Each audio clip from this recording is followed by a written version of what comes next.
आष्टी तालुका युवा पत्रकार संघाच्या वतीने अमरापूर ते पंढरपूर दिंडीतील वारकऱ्यांना रविवार दिनांक 29 जून रोजी दुपारी 4 वाजता आष्टी येथील डोईठाण रोडवरील शिंदेवाडी फाटा येथे प्रवास करणाऱ्या वारकऱ्यांसाठी चहा बिस्किटांचं अल्पोपहार वाटप केलंय।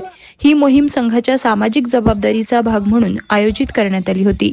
यावेळी भैरवनाथ पायी दिंडी अमरापूर ते पंढरपूर दिंडीतील हरिभक्त परायण काका महाराज मुखेकर, हरिभक्त परायण उद्धव महाराज जाधव यांचे, आष्टी तालुका युवा पत्रकार संघाचे अध्यक्ष अविनाश कदम, सामाजिक कार्यकर्ते समीर शेख, मारुती संत्रे, डिमोलेशन कॉन्ट्रॅक्टर अक्षय भोसले, गुलाब काकडे, राजेंद्र पोकळे, गणेश पोकळे, काकासाहेब पोकळे, सागर नन्नवरे, मीरा थोरात, अम्रपाली चव्हाण यांनी स्वागत केले।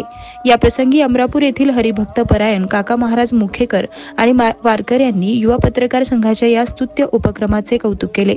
सेवा हाच परमेश्वराचा मार्ग या भावनेतून आष्टी तालुका युवा पत्रकार संघाच्या वतीनं सामाजिक सेवेचा अनेक कार्यक्रमांचा भाग म्हणून वारकऱ्यांना अल्पोपहार वाटप करण्यात आले। तर हा उपक्रम पुढील वर्षीही अशाच प्रकारच्या सेवाभावी कार्यक्रमांचं आयोजन करण्याचं संघाचे मनोधारण असल्याचं अध्यक्ष अविनाश कदम यांनी सांगितलंय।